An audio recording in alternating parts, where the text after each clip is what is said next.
So this tutorial is going to be a quick sewing tutorial. It's going to be on how to set up a sewing machine and what settings you need the machine to be on. So first of all, we're going to be starting with this dial down here.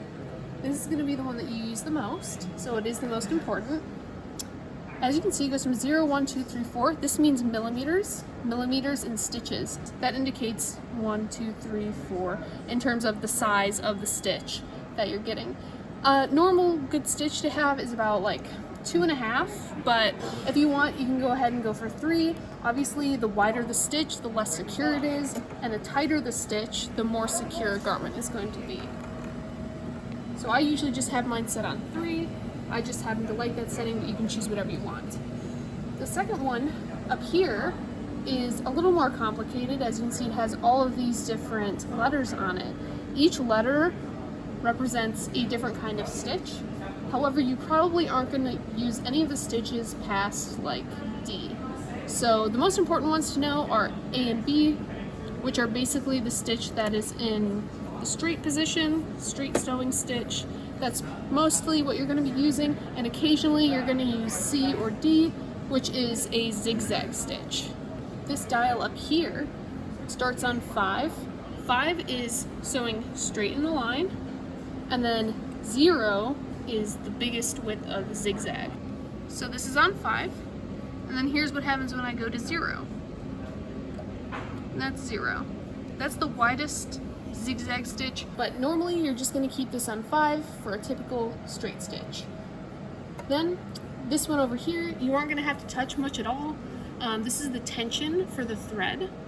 So when it comes to the thread, we aren't really going to need to change that too much unless you're doing like a specific or a special stitch. As you can see, 5, 4, and 3 are highlighted. Those are the typical stitch lengths. So you're going to do probably 3 or 4. I usually just keep it on 4 because it's the middle setting. It's whatever you like. Just pick one of the few up here. And as long as it's working well for you with the stitching, there's no problem. So I have here a few pattern stitches that we're going to be doing. It's just a few pieces of paper for practice stitching. So this one is just straight lines. This is the one that everybody should be starting on if you're new to sewing. So the first thing that you do is you grab a piece of paper and you're going to line up the needle with the front of this. So the needle needs to line up to the front of this. And back here we have this thing called the presser foot. Here's the presser foot. It goes up and down. It's hard to see, but it is there. So there's a line here on the presser foot through the middle here. We're going to line that up and then make sure that the line is going through that. So as long as you see black through that small line, you're good. The next thing we're going to do is take the wheel on the side, pull it forward towards us until it's inside of the paper. And that's how we're pretty much going to want to start every single stitch. What we need to do is go forward a little bit, and then go backwards a little bit, and then go forwards again. This is called locking it in place. You're locking your thread in place. So this here is the reverse lever. This is very important. Make sure that you know where that is because you're going to be using it.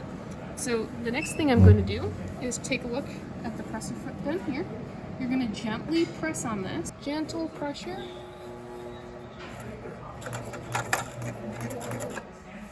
Now we're going to press the reverse button and do the same thing. And then we're going to go forwards all the way to the end. And something that can help is holding your hands here to stabilize.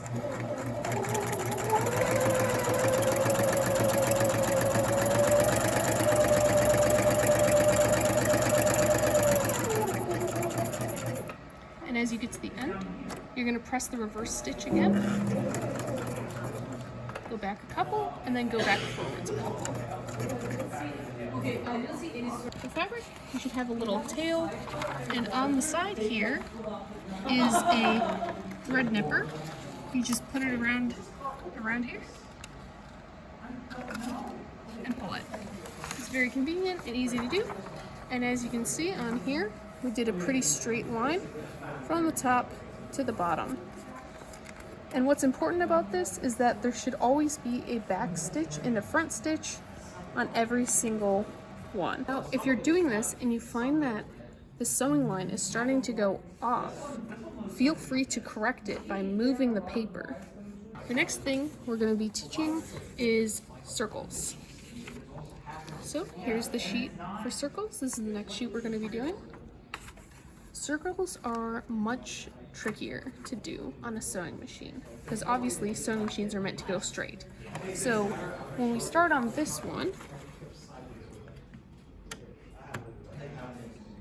we're going to put it back where the line meets the presser foot, set it down into it, and we're going to do the same thing of forwards, backwards. Okay, now we've locked it. So what do we do? This is also going to be the same thing where we want to move the fabric or the paper around. So what I'm doing while I'm doing this is I'm holding this side and I'm moving this side with it. So this is holding the center while this one's moving the other one.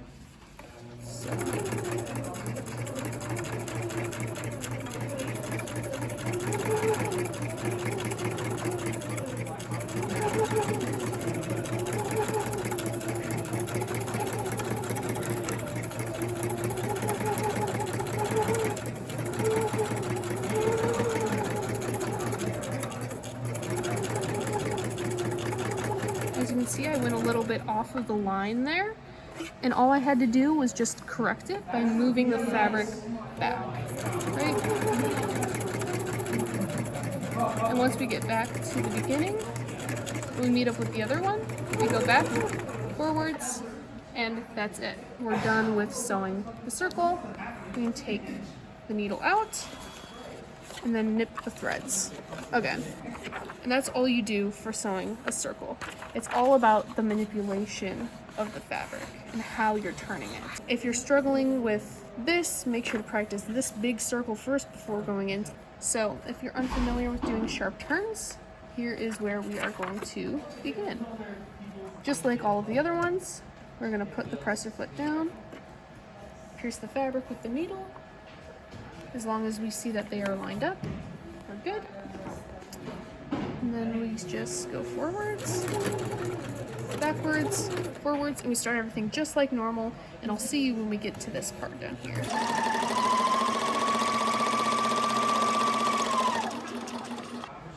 So now that we've gotten down to this sharp corner, how am I going to make this sharp turn? Obviously you have to do something to move or manipulate the fabric. So I'm right before the corner, so I'm going to go one more to where the corner is. Okay. And now that the needle is up, I want that needle to be right on that corner. Okay. So what I'm going to do is I'm going to turn the wheel so that it's right in the center of that corner. It's right where I want it. I'm going to lift up the presser foot from back here with the needle inside of the fabric or the paper. And I'm going to take the paper and I'm going to move it 90 degrees or to wherever we need to go. We're going to put the presser foot back down. It's important that you put it back down or else it won't sew correctly. And with the needle in, we're just going to go forwards. Okay, same thing right here. I'm going to lift up the presser foot. I'm going to turn this over. I'm going to go put the presser foot back down and go straight down.